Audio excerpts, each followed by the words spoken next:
Welcome back to the Finance and Accounting Show. And today I have another great guest on. Now, one of the things that a lot of firms are trying to figure out is this dynamic of managing, respecting, and creating this environment where your company can thrive as well as your people can thrive. And I will say, it is not an easy task to figure out.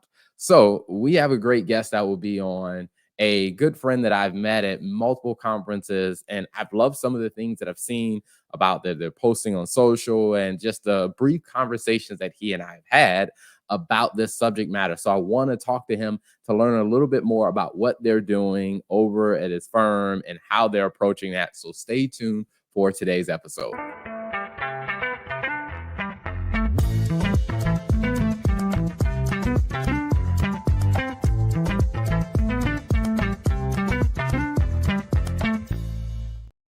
So without further ado, let me bring on my guest, Dan Luthi. Welcome to the show, Dan. How are you? Hey, I'm doing really well. Thanks, Terrell. I really appreciate you inviting me on today. Absolutely, absolutely, my pleasure. I will say is this is probably one of the aspects of building a business that I did not expect is the joy of just being able to talk to other people, see how they're tackling some issues or some areas that every business has to really face. So, like I will say, this is a joyous part of my job is to say I get to do this. Definitely. No, that's awesome. I've contemplated doing something similar, but I've always been afraid to dive into it. But it's this is honestly one of my favorite parts of what we do as well too, and the community that we have. Just being able to talk with other firm owners or other businesses about how they run their business and what they're thinking and what challenges they're running through, and just being able to feed off each other to provide different insights and considerations. So totally agree with you. Yeah, I often wonder, like, before, when people really just looked at building a business as pure competition of other people, it's just like, how did they do it? Maybe that's why, innovation wasn't moving as quickly when it comes down to like how we run the firm, like how we interact with our staff and stuff. Because if you're constantly focused on how do I outperform my competitors, it's just like Yeah. the ability to learn from the community probably was not there as it is now. Oh, 100%. I mean, our firm's been around for 15 years and we started out much more isolated from what we are now from a community standpoint, and vastly different approach on how we work with our team internally, how we communicate with our clients, our involvement with the community. So different from when we first started 15 years ago. And so I like where we're at now a lot more because I feel like we can work through problems faster because we have a community that's probably been through some of those issues, or at least has some similarity to it that they can give us some recommendations on. Nice. That's a huge honor for me because, like I said, we've been in existence a little over 3 years. So to be able to talk to someone who has much more experience, who has seen many more things, has been through the cycles year after year for 15 years is huge. So tell me a little bit about, the firm and just kind of your role within the firm. Yeah, definitely. So our firm started out as a local bookkeeping firm in Utah, which is where we were founded. We did a whole lot of on-site work. When we first began, we started with just the local community, small businesses who didn't need a full-time accountant. Um, After a couple of years, we made a transition to being virtual because our clients were honestly complaining about the travel cost that we had to bill back to them. And so it really pushed us at that point in time to have to start looking at our relationships differently with our customers. And it launched us into an ability to be able to work nationwide and also to have virtual employees. And so right now we support about a little over 200 small businesses nationwide. We've got 25 employees that live in about 10 different states. And we really focus heavily on still on the transactional style of work, but have pushed into the advisory space as well with some fractional controller and fractional CFO services. And so that's been a joy to kind of move the firm through that. My role in this pretty much from the beginning has been around the operational side. I love organization. I love putting things in place and kind of breaking down what's causing problems and systems and working through it. And so I started out doing that with our clients and have now moved into a role where I just do it for the company as a whole. And so it's been fun. I really love doing it. I really love trying to figure out what the big problems are and figuring out how to solve them. Now, I'm very curious on, what the emotional shift was like during those early days, and I asked that because I had a conversation with another firm owner, and they're trying to figure out, like, what they have been doing is most of their relationships with their clients have been like, hey, very hands-on, and they're trying to transition to, more of that remote touch and just and still trying to keep the relationship with the client. Great. And their fear is that by us going remote, like, we're gonna lose clients because it's gonna change the dynamic of the relationship. So, Yeah. can you walk me through a little bit of, like, what were the internal emotions or conversations within the company when you guys transition from, like, traveling, being there on site to, hey, we're gonna do things a little more remote? Yeah. Oh, absolutely. So I honestly, and this is the hard to say it right at the beginning, is you will lose some clients. And it's just because clients have a different expectation. That being said, we were able to combat it with the value proposition that we brought to them. And so in most cases, and this is some of the things that we were explaining to our clients from this perspective, is when we're on site, we're still in the corner or closet working on the accounting and working through those things.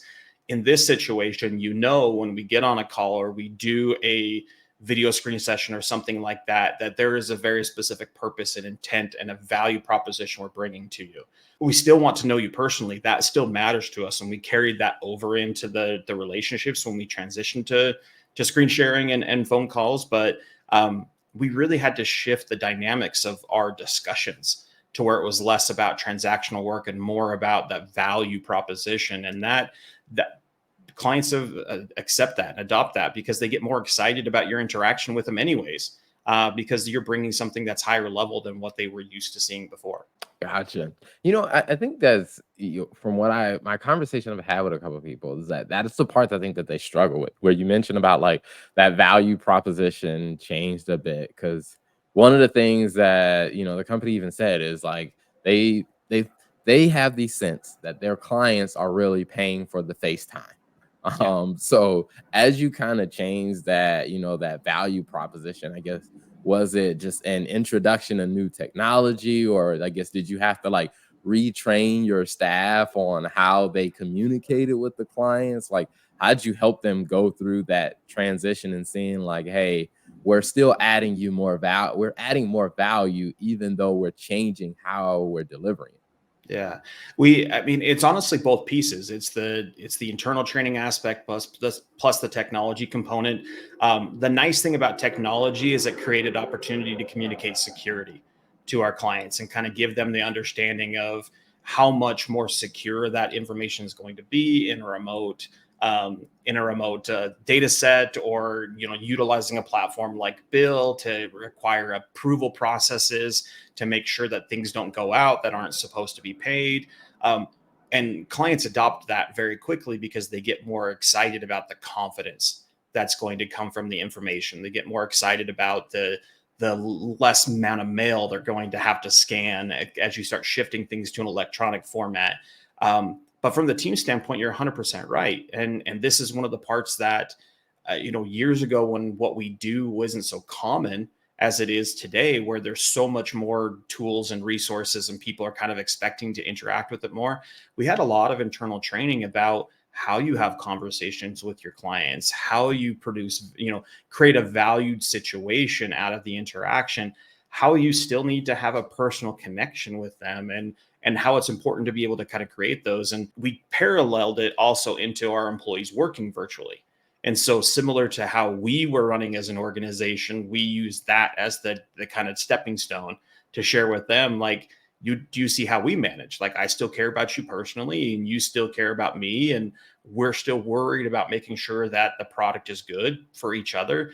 We just don't see each other, and I don't interrupt you during the day when I have a question about something near as often. We work a little more asynchronous. And as we move through that process, there's, some people are good with that and some people aren't. And so that was another thing too, that we had to kind of work through some transitions. But we've had some of our employees with us for, almost a decade, in working kind of consistently with the team and working through that process. And honestly, they're much happier now than they were before, because they can also at times put their head down and focus and not have to worry about outside kind of influences. And at that same point, they can show up to the client interaction for those 30 or 60-minute phone calls that they have, really refreshed and really specific on what that client needs. And that's a really different change in mindset that you can create when you're not just running through bills, or you're running through the process on a day to day and chasing from back and forth from things. Mhm. Gotcha. Those are some very interesting points, and I wanna dive a little bit more into kinda something you and I started talking about, but before we started I guess, recording the conversation, where as you kinda go through that change, like, the traditional way of doing business was you're solely focused on the customer, or you hear this saying that, "Oh, the customer's always right," to where a lot of companies fail to really keep sight of like, hey, how do I also create a value proposition for the people who work in the company? Yeah. And I know, like said, as you mentioned about, with this change and really helping them see like, hey, how the company interacts with the staff and how you as a leader interact with them.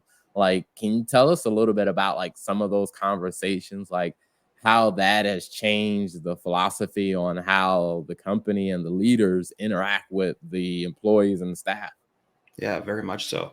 Um, when and I think a lot of organizations go through this process, and kind of the mindset is you have to make money, right? Like that's a part of this. Like you need to be able to make sure that you're covering overhead. You need to make sure that you're covering compensation and wages for your team, raises, software platforms, all those kind of things. And when you're running an organization, you often get so focused on those things that you forget that as an accounting firm, even with having software and tools, we're still a people organization. We're still focused on the interaction. We're still focused on giving people advice and consulting and everything like that. And that can't be replaced by a robot in a lot of cases, because there is just no understanding. There's no algorithms and ways of being able to transition that over to, AI or anything like that as of this point in time. And so we had to take some steps back and really take a deep dive into our employees as a whole, and finding out what was making them tick. Were we doing a good job with training and making sure they had understanding? Were we a good job defining lines between their personal lives and their work life? When you work in an office 9 to 5, at 5 you leave, you turn your computer off, you don't take it home with you. That doesn't transpire when you're working virtually at your house. Sometimes people just get, consumed by what they're doing, and they have a hard time separating themselves and going through that. And so we really had to deep dive into, and we're still doing this on a regular basis, but diving deep into how our teams interact and how they turn on and how they turn off. And also as us as business owners and leaders, being really focused around, this is when we need to make sure you're turning things off. And I'm not going to ask you anything outside of this period. And also, when a client asks for something that's unreasonable within the time frame we have, I'm the one taking the responsibility to communicate that to the client to help set boundaries.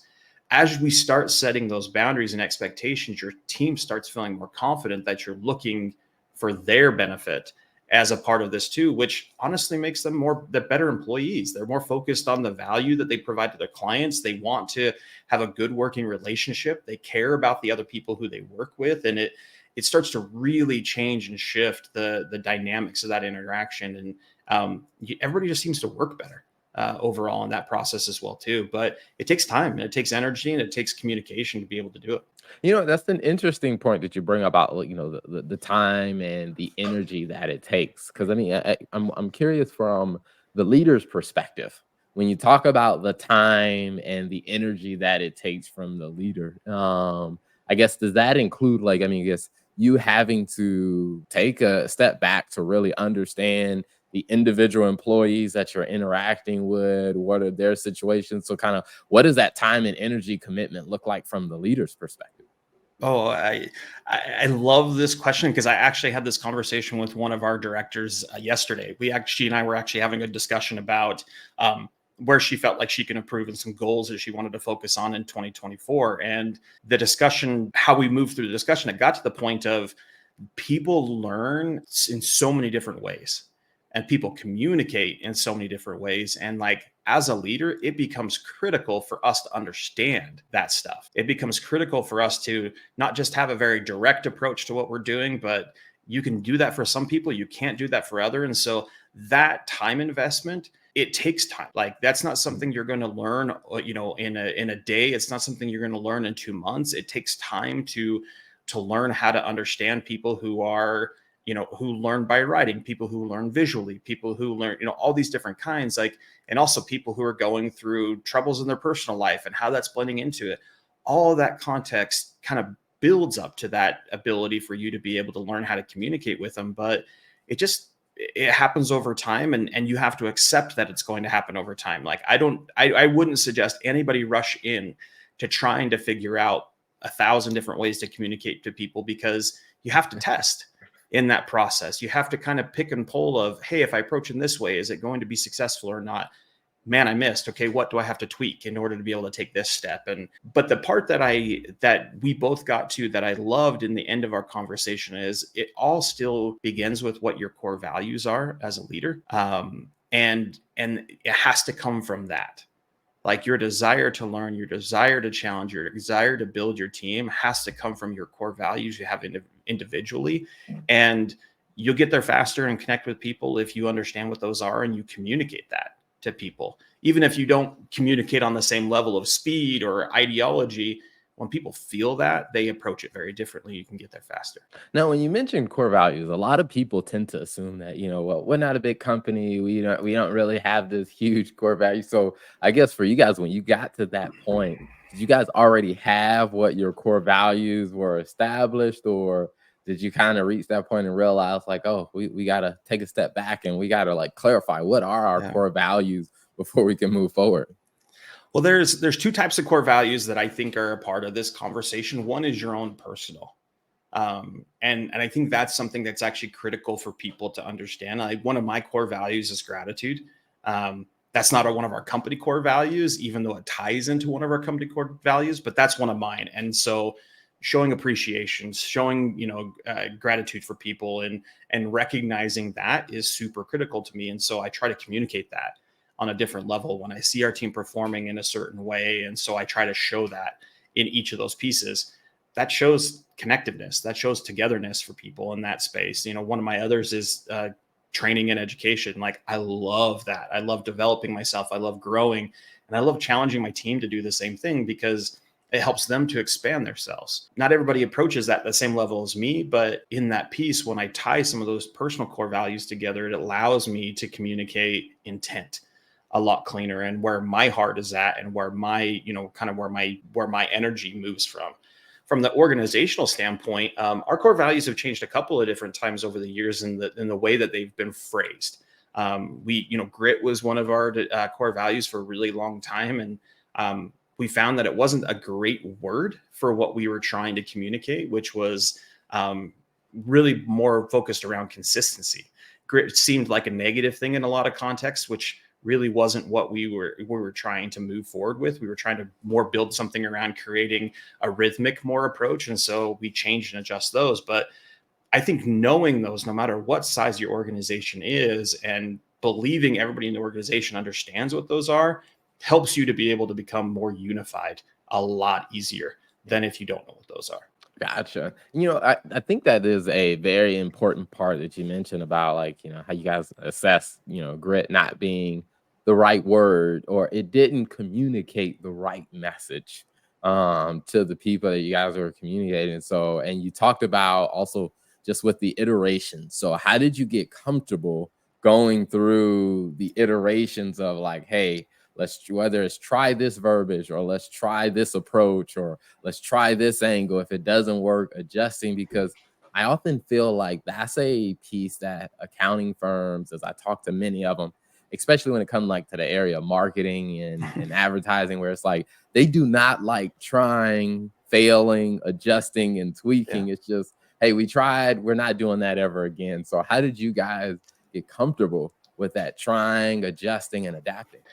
I think the biggest part for us was the recognition that when we were choosing words or phrases or having kind of a paragraph, description of what each of the values were, when we communicated with certain people in our organization, we had to watch how they connected with it, and in some cases it was a negative response, and it was in some cases also asking, how do you feel about this word? Like, what types of emotion does it stir within you when you think about this? And I know that sounds a little bit kind of hokey from that perspective to some people, but for me and for us, it was, we actually want our people to and our team to be aligned. We want them to feel like this isn't just a leadership team deciding what these values are, but it's in the people that we hire. It's in the way that we interact with each other. It's in the way that we work with our clients. Like, all of those things were super critical to us. And so we had to be willing to kind of throw out the baby with the bathwater sometimes, to say,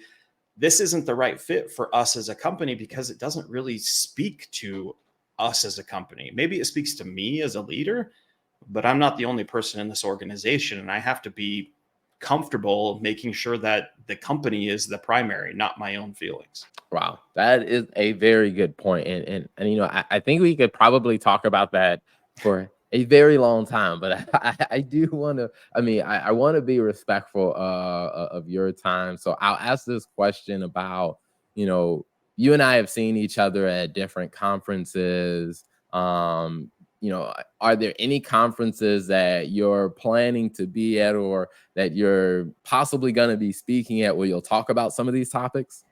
Yeah, definitely. So there's of course a couple conferences that I'm already lined up to present at this year. I'll be at Scaling New Heights, which I'm excited about. I'm speaking with one of my really good friends, Corey. We're going to be talking about tech and how that starts with an organization and how you kind of build those pieces around. But we're going to be tying also into the organizational opportunities that it associates with us, and then where we start that in the journey of when you begin kind of your relationship overall with it. I'll be doing a presentation as well at AICPA Engage this year. There's a few other conferences that I'm planning to go to, but the biggest thing for me when it comes to talking about these is, if you see me at any conference, I'm happy to have a conversation about this stuff. One of the things that I've found for myself too over the years is, when I'm willing to share the journey that we've gone through, it helps me to understand more about where I need to change to adjust to our journey in the future, because everybody else has different ideas and experiences. And so hopefully there's something I can glean from you and you can glean from me to kind of help us both to be able to get better and grow. Awesome. I love it. Now, if people are looking for you online, where should they look, or where can they connect with you? Yeah, definitely. So LinkedIn and Twitter are the two places that I hang out from a social standpoint. Just Dan Luthi on Twitter, nice and simple and easy. From a LinkedIn standpoint, it's the same thing. I actually have a little bear in my logo or my name convention. So there's a lot of Dan Luthis on LinkedIn, but if you find the one with the little bear, that's me. So Nice. uh, And then if people want to learn a little bit more about the firm, how do they find the firm online?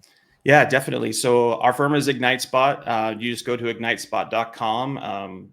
Sounds just like it's, or spelled just like it sounds. But there we have a whole bunch of content and information. And this is one of the things we've always tried to do as well, is community is one of our core values. And so the content information we try to provide is more built around helping people to grow, small businesses or not, and accounting firms and things of that nature. And so please go ahead, hit our blog, see if there's anything you can glean from that space, but also reach out to us if you have any thoughts or questions. Nice, nice. Well, a couple more questions. Now in December, you were featured in, or it might have been November, December, you were featured in Times Square. So I Yeah. got the chance to see, your face on the big screen in New York City. How was that experience? So tell us a little bit about that.